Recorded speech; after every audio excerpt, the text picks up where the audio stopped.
is Fosia, de cameraman is Danny Pereira. Mijn collega Sagre, wat Erahanan en ik gaan horen er natuurlijk ook bij. Wij zitten vandaag hier in de studio van RBN met Maria van Dijk, een kunstenaar op formaat. And of course, she only speaks English. She understands Dutch, but I will translate for you. Welcome, Maria. How are you? I'm fine, very fine. Can you please give a brief introduction of yourself to the viewers? Hello, I'm Maria van Dijk.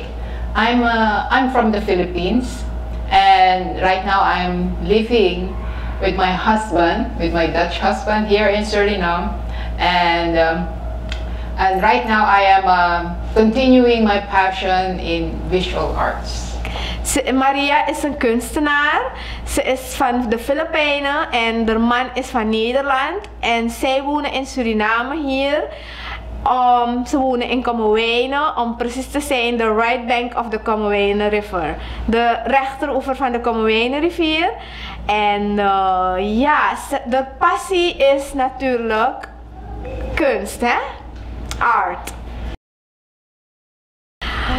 Zij is van de Filipijnen, haar man is van Nederland en zij wonen in Kommerwijnen, in Suriname. How did you meet your husband? Okay, I'm all from the other side of the world, and it all started when my mom said, "You're getting old." What? She doesn't see anyone that I am having any relationship with. And as they said, they have this saying that no boyfriend since birth and DSB. But then I'm not the type of person that, just to get into a relationship, I'll just get anyone that's just around the corner. But I don't want that. And so I happened to watch a documentary about those Filipinas who was able to meet their other half, through online. And I said, why don't I go ahead, go try it? And then, then that started, and I met him through Dijk, the social media, way back in 2010. Ja. En hij is natuurlijk de heer Karel van Dijk, een van de bekendste mensen van VCM. Met name VCM aan de rechteroever van de Kommerwijnenrivier. Dus op rust en werk. Right? Yeah. De heer Karel van Dijk. Mrs. Maria, is it so easy to come from the Philippines to Suriname? How was the journey from the Philippines to Suriname? I can say it's epic. Okay, he said to me, why don't you come over here in Suriname so you could see it firsthand, the plantation and how was my life. So, and my mom said, anyway, you're already old, you can go, you can go. So she gave me a go signal. And so, before I went to Suriname, I was able to go to Singapore, and it's just so easy. I just show my passport and then go. But when I was going to Suriname, there has been some hustle. It wasn't that easy. As I said before, it is epic. Okay, my flight is supposed to be around 10 o'clock. And so you have to be there around 4 hours earlier. So my family brought me to the airport, and then after that, when I already went in, of course you are not allowed to go in, the other family members are not allowed, so they went away already. And so I got to know that my flight was what they call that, got postponed, it got delayed for another 5 hours. And so I said, oh my, then I won't be able to, I have a connecting flight in Amsterdam. So because it will take you around 2 days before you go from the Philippines to Suriname. So yeah, then my family left, so I said, I don't want to bother them anymore. Probably they're all the way to the highway already. And so I decided to go in, and I'll just wait at the launch, it doesn't matter, I'm going to go through the immigration. And then there was this immigration lady, the officer. And that's the part of the best part of the story. Yeah. Please proceed. So there was this immigration officer lady. She's kind of an old lady, and she said, "Where are you going?" "I'm going to Suriname." And then she looked at my passport. She's looked at me from head to toe, and I was having some. I'm carrying something there, and then, "What is that?" She told me some papers, and let me see, she told me about she asked me about my itinerary, how am I going to, stay there. She asked me those sorts of questions, so I have to go through and look for my itinerary. And she saw some other papers and said, "Why are you holding these things? Why do you have your birth certificate? Why do you have your NDI?" So she questioned me those things. I said, I need it for in case something happened there in Suriname, so I'll have my documents. And she said to me, "You have to step up. You have to step aside." I said, "Why? I mean, we have to question you further." And so, okay, so that's when the tense starts to come up. And I said, "What's wrong? What did they do? I'm just going to go there. I mean, last time I went to Singapore, it's just that easy. They look at my passport and then go. And this time, I told to them, but there isn't any other requirements. Suriname is 90 days visa-free for Filipinos. And what are the other requirements? I mean, yeah, but we have to, interrogate you." Heel raar, want eigenlijk moest het hier gebeurd zijn en niet in de Filipijnen. Toch? Yeah.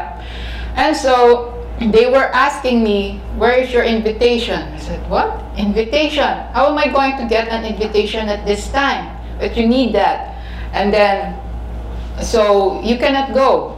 I said, "That cannot be." So I started, I started to make a call. I said, "They're looking for some papers. They need an invitation." So I was there just outside the immigration area, and they were trying to know, to have a proof of our relationship, because I said I'm going to my boyfriend. Ze had haar boyfriend gebeld from the airport omdat ze problemen kreeg met deze oude dame.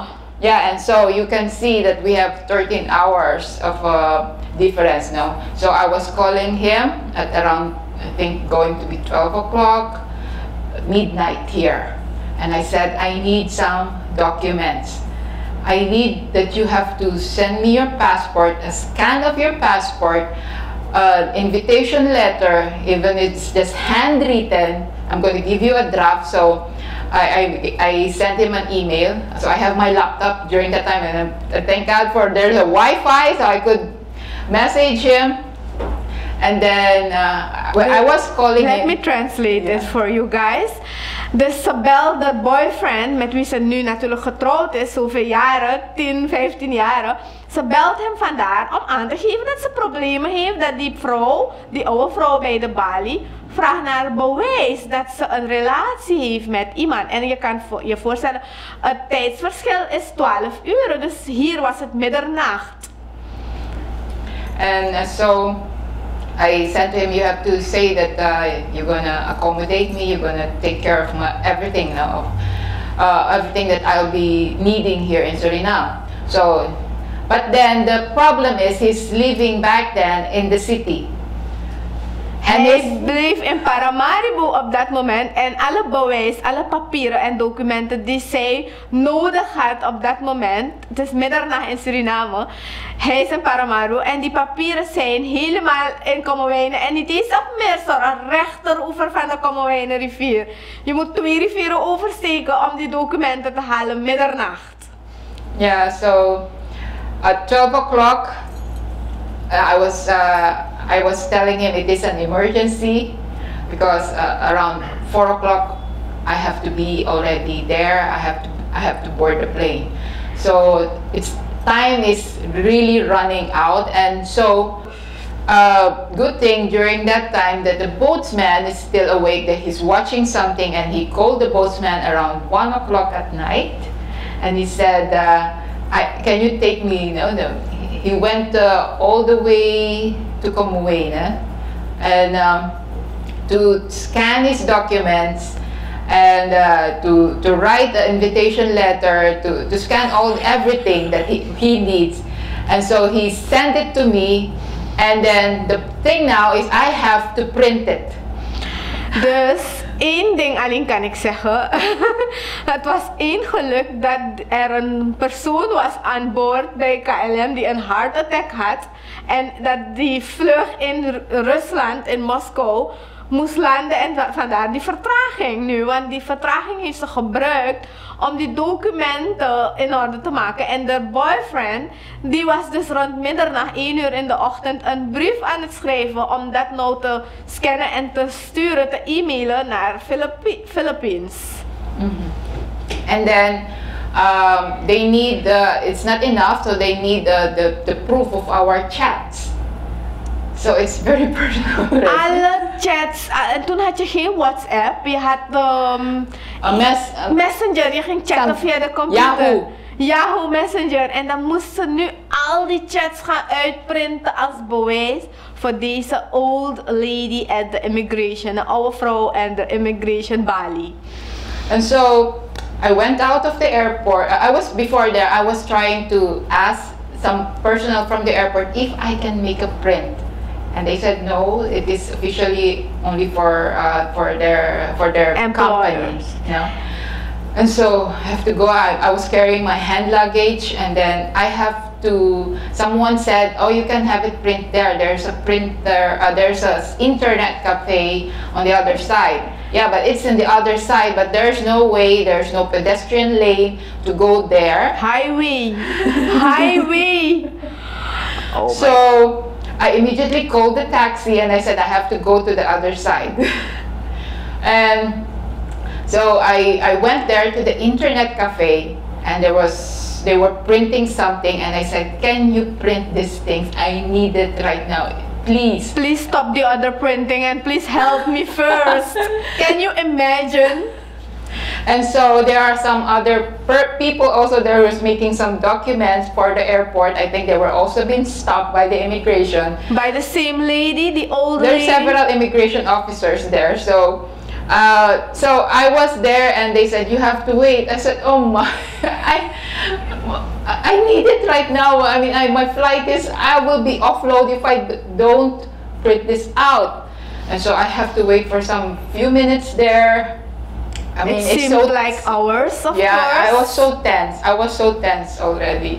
And then finally they were able to say, "Okay, let us print everything. Let us help this young lady." So after, it took a while to print everything because it is this thick. Huh? Al die chats van al die love messages van die lovebirds. Yes, Mrs. Maria van Dijk, please proceed. So I came back again with a taxi and went inside. So I have all my documents. The time is running out. It's already going to be around 4 o'clock. So I went there, but then the immigration officer already had switched. So the old lady was already gone. De shiften, de diensten waren al gewisseld. De shift.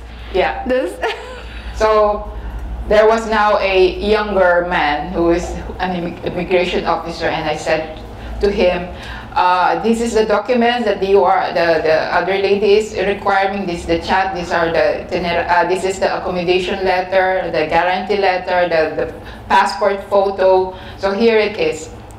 So he looked at it and he said, "Okay, you can go to that immigration officer to have it stamped."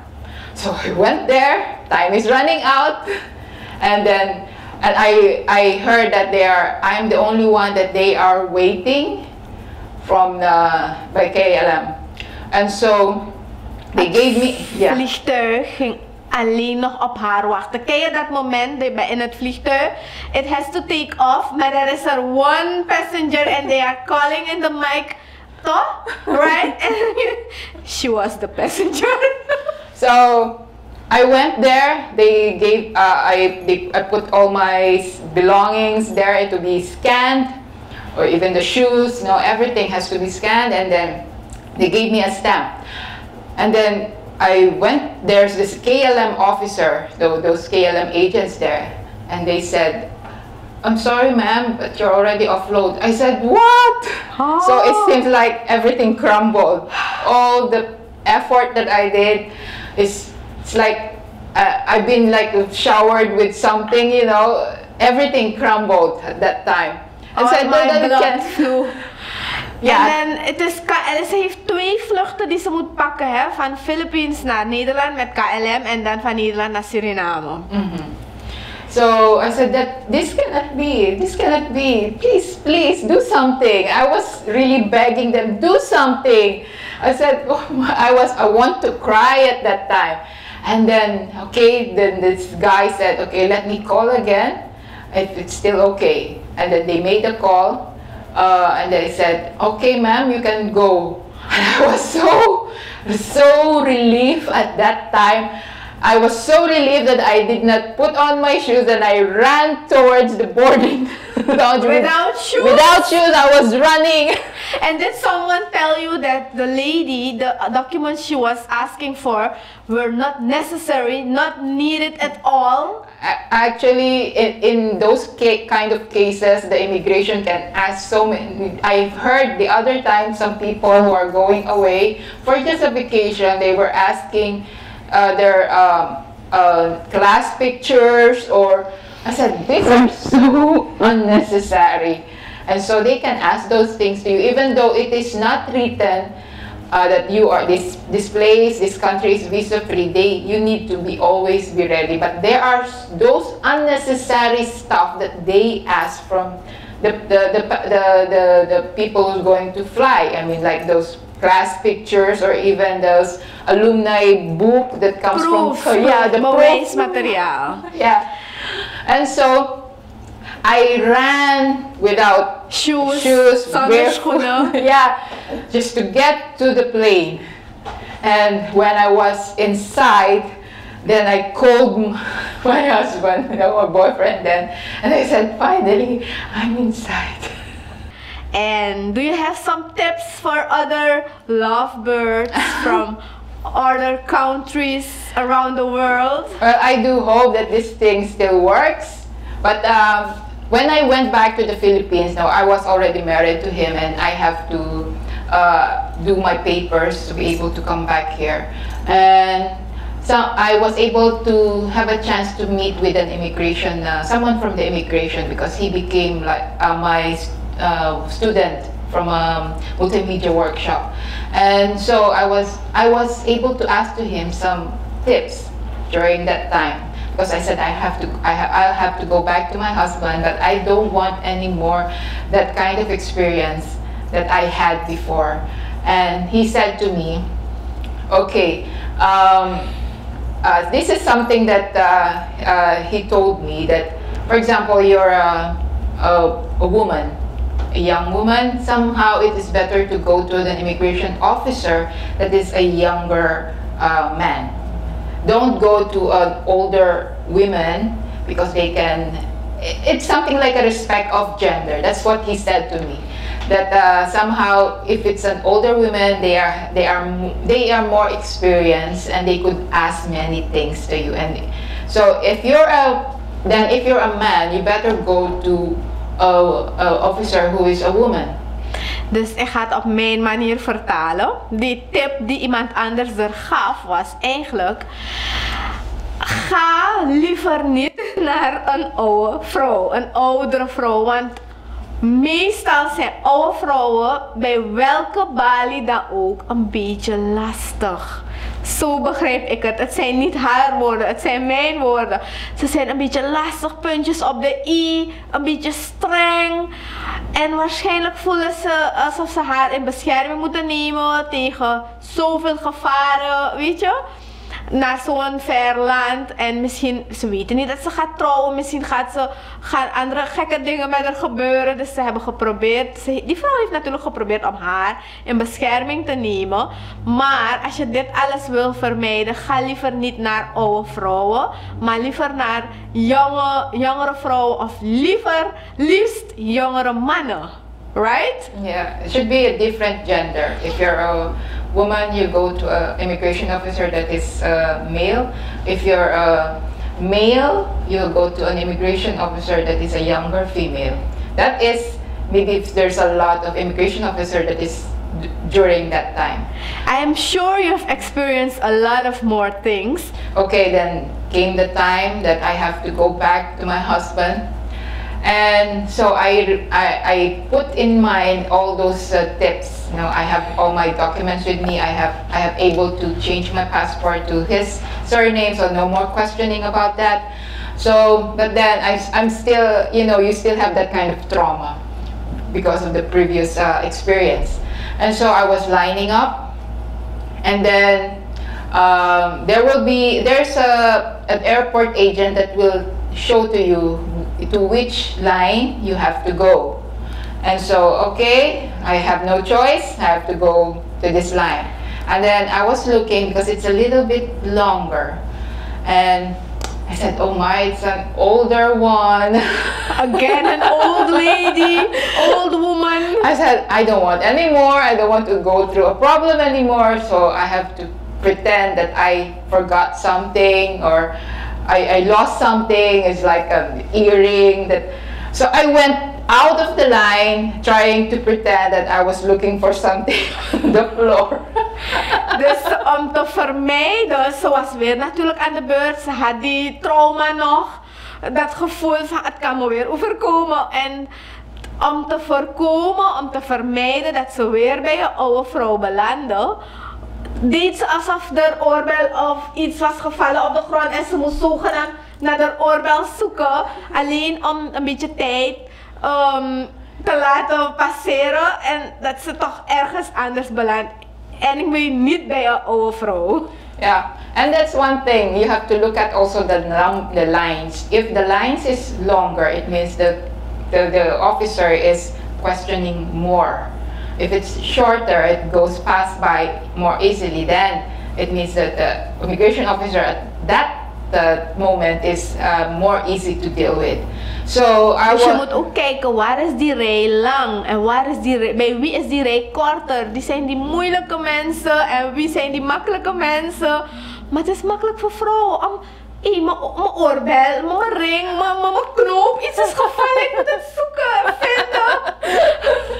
And so, yeah, when I saw in the corner of my eye when no one is looking, and I went to that side where it's more short line. Dus ze keek vanuit haar ooghoeken, wel, die oorbel is de, weet je, om daar niet te belanden. And then I make sure that the immigration officer is a young male officer. So, and then I was there, I was keep on praying, you know, to because even though as long as I'm not able to pass that, it's still going to be a bit stressful. So pray, and then yeah, it's my time, and then I present my passport. They look at only my passport and said, go. Wow, what a relief. Ja. De schoen is zelfs kapot gegaan in die hele reis van Philippines naar Suriname, the first time, right? Yeah, so okay, I think I lay over in Amsterdam for 5 hours. So, and then, of course, when I came here in Suriname, I've been 2 days traveling, you know, and then I'm gonna meet my boyfriend for the first time, and then you are all haggard looking. Isn't that nice? So, I went to the toilet, I went to the female toilet, and then I fixed myself, so at least you'll be more presentable, not like when he saw you first time, your first impression last.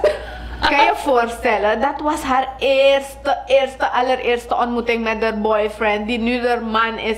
En nadat je zoveel ellende hebt meegemaakt, hoe zie je er dan uit? And yeah, and then I got to know that my shoes got broke at that time. And so, good thing I have my handy duct tape, and I duct taped the shoe before I went out. And so he was waiting so long He said, did she came? Did she board the plane? I've been waiting. Everybody was already out, and then I'm not yet arriving because I'm just in the bathroom fixing myself. Oh my God. And Daarom duurde het zo lang. The boyfriend was meeting. Ze moest zich oppakken voor the very first meeting with her boyfriend. And so I was the last person to come out of the airport, and yeah, and I said, yeah, I have my shoes broke. I have to duct tape it also. And how did it feel? The very first meeting. Yeah, actually, he's my very first boyfriend. Oh my God! And how was it? Like the roller coaster you experienced? Yeah, I mean, it is, it is. Quite an experience. I said epic, before I was able to meet him personally, I have to go through all this stress, and he has to go all the way at 1 o'clock in the morning from Paramaribo to there to ride a boat, going to get the documents. And so, do you still have all the documents? Because you actually didn't even need them, but you'd still have them, right? All the chats, probably the Yahoo Messenger. I don't know anymore. My password for that, so I don't know anymore. But you printed. Yeah, I printed it, and I think some was left. I still saw some there at home when I was sorting out some of my old stuff. But the emails was still there. The email that he sent to me, the scan, the PDF, everything is still intact in my email. And I saw it last night, and I was looking at it, trying to remember all those things. Sometimes you think of that everything is so negative, just like what happened that my flight was delayed, but actually it's a blessing. Because if it wasn't delayed, I won't be able to accomplish all the documents that they are requiring me. Ik weet zeker dat jullie hebben genoten van de clips, maar meer nog van de verhalen van mevrouw Maria van Dijk. En ik zou zeggen, het is RBN, Rapas Broadcasting Network, kanaal 5.1. De cameraman is Danny Pereira. Mijn collega's zijn mevrouw Rahana Nunikhan en Sagarewat. Blijf afgestemd op RBN voor veel meer kijkplezier verder. Mijn naam is Fausia en tot de volgende keer.